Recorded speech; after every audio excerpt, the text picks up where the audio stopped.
L'espace profond était une tombe qui attendait patiemment, et Kibo, pilote du cargo Prometheus, en était le fossoyé résigné. Je sentais leur regard dans mon dos. Lys, debout près du panneau de contrôle environnemental, tripotait son terminal de diagnostic. Ses yeux trop brillants balayaient les écrans, cherchant une merveille que je savais inexistante. Rook, lui, se tenait en retrait, adossé à la porte blindée. Son silence était une accusation de plus. « La trajectoire est verrouillée », annonçai-je, la voix plus lasse que je ne l'aurais voulu. « On longe le champ gravitationnel du jumeau secondaire. Ça nous prendra 6 heures de plus. » 6 heures? Mais les manuels conseillent l'approche directe par l'ellipse de Naxos, objecta Lys. Une note de panique perçait dans son ton. Une novice. Les manuels sont écrits par des types qui n'ont jamais vu un cargo se faire déchirer par une marée gravitationnelle. Je ne me suis pas retourné. Sur mon écran privé, des schémas vectoriels dansaient, traçant le seul chemin qui offrait une marge de manœuvre. Une manse, pas un espoir. Rook toussota, un son grave et sec. Des signes d'activité sur les scanners à longue portée, rien que le bruit de fond des 2 soleils qui s'entredévorent. Je désignais le hublot principal, où le système Castor grossissait lentement, 2 feux jaunes et hostiles enlacés dans un tourbillon de poussières ionisées. Un balai chaotique de force. Un piège parfait. Lys soupira. Son reflet dans la vitre montrait une bouche qui se resserrait. Elle croyait encore à l'héroïsme, à la beauté du vide. Je lui en voulais pour ça. Je verrouillai les commandes avec un clic sec. La bulle de contrôle m'enveloppa, froide et familière. Derrière moi, je percevais le poids de leur déception, de leur suspicion. C'était un poids que je portais aisément, plus léger que le vide. Le système binaire de Castor apparut pleinement sur les écrans, un balai chaotique de force gravitationnelle. Kibo esquissa un sourire sans joie. Le vrai fossoyeur venait de se réveiller. L'alarme déchira le silence comme un cri animal. 3 signatures énergétiques surgirent de l'ombre gravitationnelle de Naxos, parfaitement alignées sur notre trajectoire. « Contact !» aboya Lys, sa voix montant d'un octave. « Portée extrême. Ils étaient là. Je n'avais pas besoin des chiffres. Leur position était trop précise, leur apparition trop synchrone. Un piège. Mon estomac se noua, pas de peur, mais de rage froide. J'avais été joué. Bouclier à décalage de phase à 100%, ordonnai-je, mes mains déjà en mouvement sur les commandes tactiles. Un sifflement aigu traversa le pont, le Whisperer. L'écran principal se brouilla une microseconde, affichant un schéma de trajectoire impossible avant de revenir à la normale. Je l'ignorais. Les chasseurs étaient des modèles pirates, agiles, leurs carcasses rapiécées de métal sombre. Ils ne foncèrent pas, ils se déployèrent avec une précision mécanique. Salve verrouillée, grommelai-je. Le premier tir frappa. Le Prométhéeus trembla comme un animal blessé. Les lumières vacillèrent. Le panneau des boucliers passa du vert à l'ambre, puis au rouge en moins de 2 secondes. Perte de cohésion du champ, hurla Lys, ses doigts volant sur son terminal. La salve était synchronisée sur la fréquence de résonance. Ils connaissent nos paramètres défensifs. Derrière moi, le pas lourd de Rook se rapprocha. Je sentis sa présence massive se poster entre Lys et le hublot. Un rempart de chair et d'os contre le vide. Une deuxième salve. Cette fois, le son fut différent. Un craquement sourd, métallique, suivi du hurlement strident des alarmes de dépressurisation. L'odeur âcre de l'ozone brûlé envahit le pont. Les boucliers étaient tombés. La coque était percée. Ce n'était pas une embuscade de hasard. C'était une équation résolue pour nous. Alors que les sirènes hurlaient et que Lys appelait les dégâts d'une voix brisée. Une seule pensée tournait dans mon crâne, froide et tranchante. Il n'était pas venu pour voler. Il savait qui nous étions. Il savait ce que nous transportions. Pourquoi nous? Pourquoi ici? La réponse, je le savais déjà, était dans le vide. Prisonnier d'un cercueil de titane fuyant, les seuls bruits étaient le gémissement de la coque et le souffle court de la peur. Le sifflement de l'air s'échappant par la brèche dominait tout. Une lumière rouge tournoyante balayait le pont carbonisé. Lys était agenouillé devant une console éventrée, ses doigts volant sur son terminal de diagnostic. Ses lèvres bougeaient, silencieuses, répétant des séquences de verrouillage. Les cloisons 4 à 7 sont scellées. La fuite est contenue, mais le compartiment cargo C est ouvert au vide. Sa voix était un fil tendu, professionnel, mais son regard fuyait le hublot où dansaient les reflets des chasseurs pirates. Rook ne bougeait pas. Il faisait bloc entre nous et l'espace, large dos tourné, surveillant le couloir d'accès. Sa main droite restait près de l'étui à son flanc. Je fixais les relevés tactiques en surimpression sur l'écran principal. Les 3 chasseurs ne se rapprochaient pas. Ils tenaient position, formant un triangle parfait autour de notre dérive. Aucune nouvelle salve, aucune demande de reddition. Juste cette attente. Ils rechargent ? Demanda Lys, sans lever les yeux. Non, ma propre voix était un gravier. Ils observent, ils vérifient que la mise à mort a pris. Son mouvement se figea. Le cargo, ils ne vont même pas l'inspecter, les données s'alignaient. L'attaque initiale, précise, chirurgicale. Le tir final, dans le réacteur auxiliaire, pas dans les soutes. Assez pour nous tuer, pas pour vaporiser la preuve. L'évidence me frappa, froide et nette comme un scalpel. Je tournai mon siège vers elle. Ses yeux, écarquillés, reflétaient la lueur rouge des alertes. Ils savent exactement ce qu'il y a dans la cale, Lys. Ils n'en ont pas besoin. Je pointais un doigt vers le schéma du vaisseau à l'écran, vers la trajectoire de la dernière salve. Ils veulent que l'épave, et nous avec, finissent dans l'orbite de Naxos, pulvérisés par les champs gravitationnels. Pas de traces, pas de débris identifiables. Un accident de navigation dans un système notoire.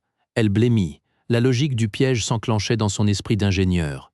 Son idéalisme se brisait contre cette équation. Les yeux rivés sur les données de la bataille, je murmurais « Ils ne veulent pas notre fret, Lys. Ils veulent nos cadavres. » L'alarme du réacteur stridait comme un cri d'agonie métallique. Chaque seconde rapprochait la chaleur de l'implosion. Je tournais les yeux vers les écrans tactiques. Les 3 chasseurs, des silhouettes aiguisées comme des lames, se repositionnaient avec une froide précision. Ils formaient un triangle mortel, verrouillant nos vecteurs de fuite standards. Vex jouait aux échecs avec un plateau stellaire. Lys haletait à mon côté, ses doigts volant sur son terminal. La pression du confinement augmente de 3% par seconde. Les injecteurs de secours ne répondent pas. Cause ? Je ne sais pas. Les protocoles sont verrouillés, comme si... Sa voix se brisa, comme si quelqu'un les avait désactivés à distance. La trahison prenait cher. Une rage froide, plus glaciale que le vide, se solidifia dans ma poitrine. Rook se déplaça. Un simple glissement de son poids massif, mais il se plaça entre Lys et la cloison extérieure, son regard balayant le poste comme s'il attendait l'assaut de l'intérieur même, un rempart silencieux. Mes doigts tracèrent des lignes de fuite sur la cartographie, toutes interceptées, toutes mortelles. Sauf une. La planète Naxos tournait sur son orbite erratique, projetant des ombres gravitationnelles doubles, chaotiques, des zones où les capteurs s'affolaient, où la matière se déchirait.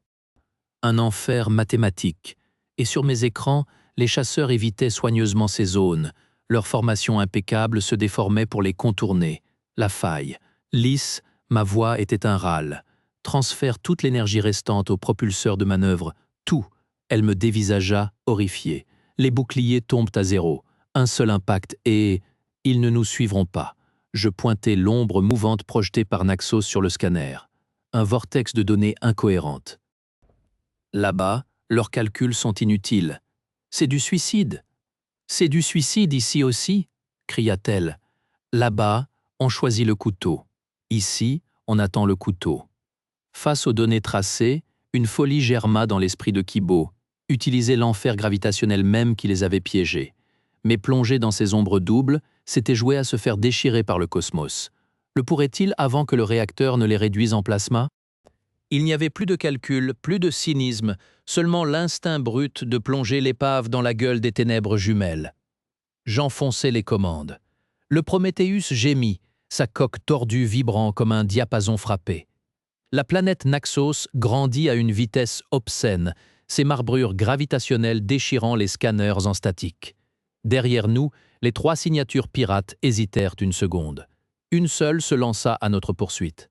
L'espace se courba. Une nausée viscérale m'écrasa contre le harnais. Les lumières du pont clignotèrent, moururent.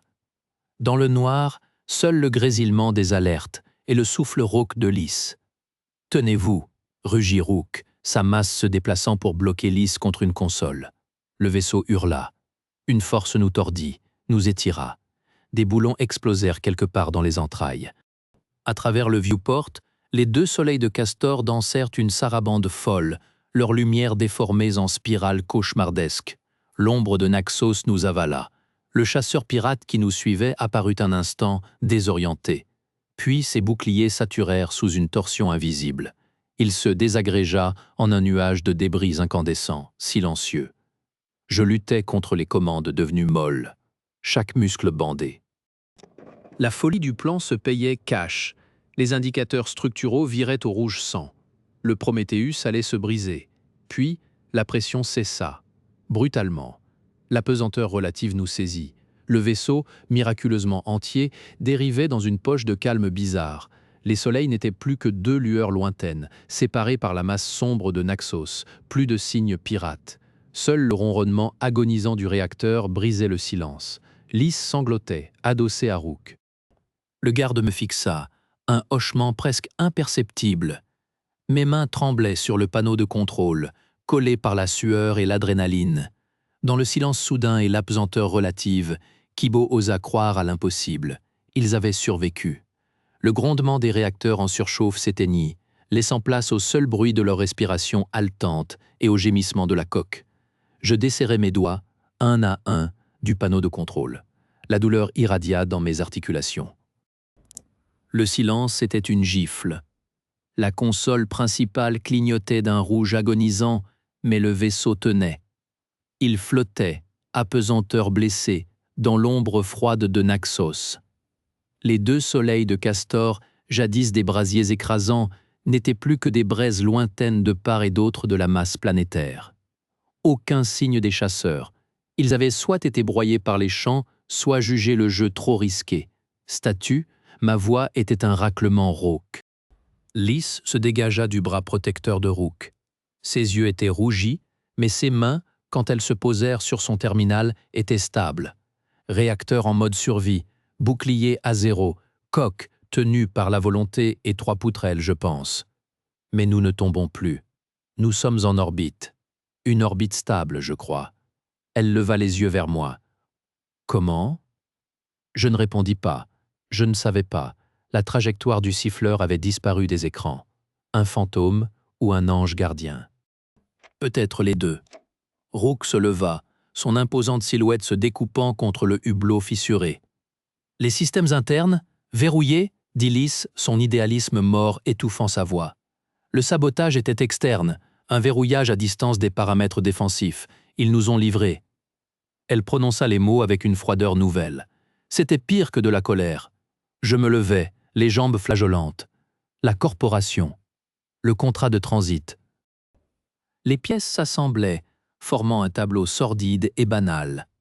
Un cargo vieillissant, une assurance à encaisser, aucun témoin gênant. Une disparition accidentelle dans les champs de Naxos, propre. Rook croisa mon regard. Dans ses yeux, je lisais la même conclusion, le même mépris silencieux. Il hocha la tête vers l'écoutille. Je vais faire un tour, vérifier qu'on est vraiment seul. Il partit, ses pas lourds résonnant dans le couloir endommagé. Lys et moi restâmes sur le pont ravagé, baignés dans la lumière froide des étoiles et des alarmes muettes. La peur reculait, laissant place à une fatigue d'ossements et à une rage froide, durable. « On ne peut pas rester ici », murmura-t-elle finalement. Non, les jours qui suivirent furent un exercice d'acharnement.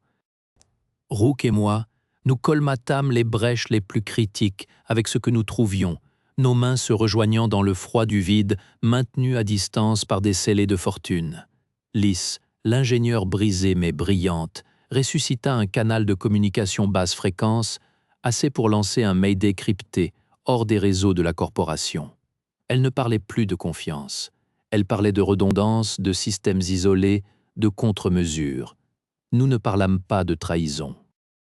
Elle était l'air que nous respirions, l'arrière-goût de chaque ration recyclée. Elle nous unissait, plus fort que n'importe quel serment. Le sauvetage arriva sous la forme d'une barge de récupération indépendante, méfiante et sans logo. Le capitaine, une femme au visage marqué par les radiations, nous regarda débarquer de notre épave avec un respect silencieux. Elle posa une main sur la coque bosselée du Prométhéeus. Elle a tenu le coup. Elle a été trahie, corrigea Lys son ton neutre. Le capitaine hocha la tête, comprenant. Ça arrive souvent. Quelques mois plus tard, je me tenais sur le pont d'un nouveau vaisseau. Un petit transporteur, rapide, indépendant. L'ombre de Castor.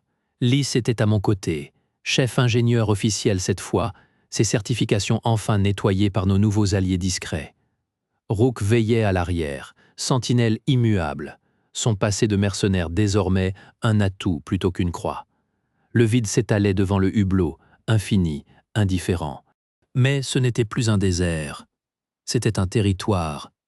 Le nôtre, les leçons de Naxos étaient gravées dans nos chairs et dans l'âme du vaisseau. La confiance se mérite, les systèmes se doublent, et parfois, pour survivre, il faut plonger droit dans le chaos.